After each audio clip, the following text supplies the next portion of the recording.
Langsung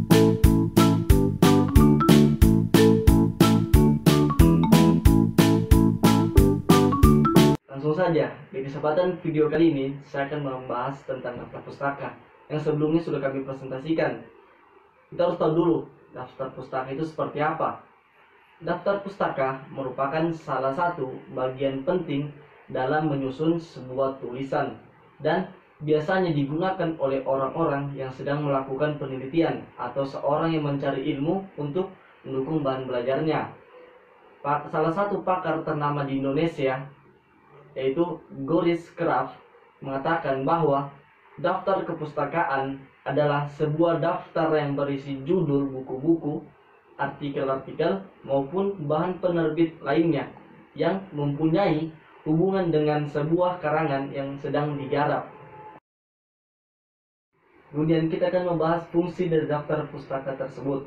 Dan daftar pustaka memiliki beberapa fungsi, diantaranya satu, untuk memberikan informasi bahwa pernyataan dalam karangan itu bukan dari hasil pemikiran penulis itu sendiri, tetapi hasil pemikiran orang lain.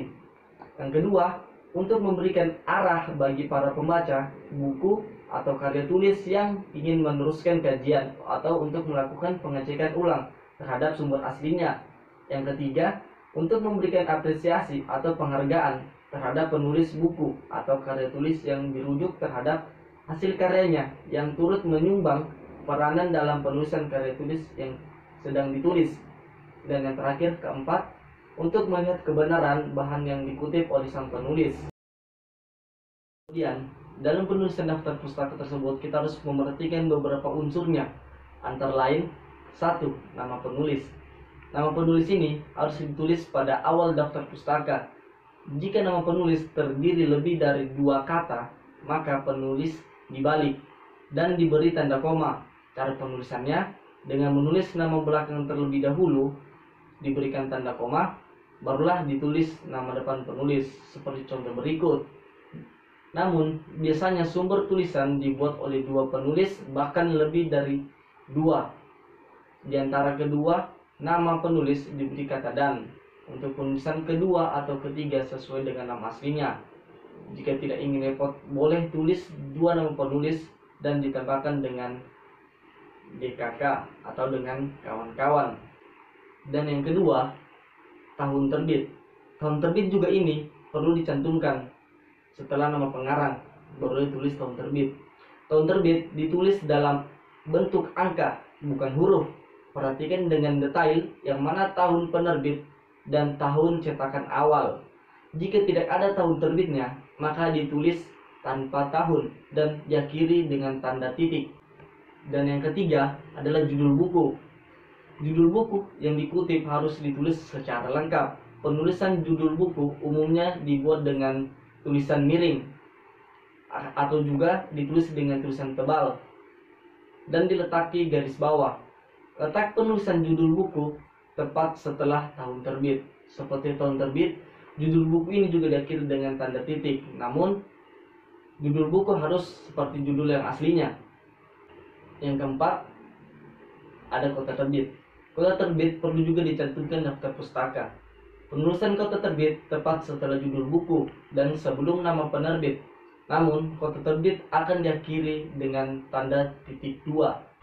Dan yang terakhir, yang kelima, yaitu nama penerbit. Nama penerbit akan ditulis setelah tanda titik 2 tersebut yang diikuti dengan kota terbit. Penulisan nama penerbit ini berada di akhir kalimat daftar pustaka. Nama penerbit akan diakhiri pula dengan tanda titik. Yang dapat kita simpulkan dari pembahasan sebelumnya, yaitu yang dimaksud dengan daftar pustaka adalah sebuah daftar yang berisi judul buku-buku, artikel-artikel, dan bahan-bahan penerbit lainnya yang mempunyai pertalian dengan sebuah karangan dan karangan yang tengah digarap. Daftar pustaka dapat dilihat dari segi lain, yaitu ia berfungsi sebagai pelengkap dan sebuah catatan kaki. Lalu, pokok yang paling penting yang harus dimasukkan dalam sebuah daftar pustaka adalah 1. Nama pengarang yang dikutip secara lengkap. 2. Judul buku termasuk judul tambahannya. Yang ketiga, daftar publikasi, penerbit, tempat terbit, tahun terbit, cetakan keberapa, nomor jilid, dan tebal jumlah halamannya buku tersebut. Dan yang keempat, untuk sebuah artikel diperlukan pula judul artikel yang bersangkutan, nama majalah, jilid, nomor, dan tahun tersebut. Ya, itulah yang bisa saya bahas di video kali ini. Saya mengucapkan banyak terima kasih telah menonton video ini. Lebih dan kurangnya saya mohon maaf. Dan saya akhiri dengan wabillahi taufiq wal hidayah. Wassalamualaikum warahmatullahi wabarakatuh.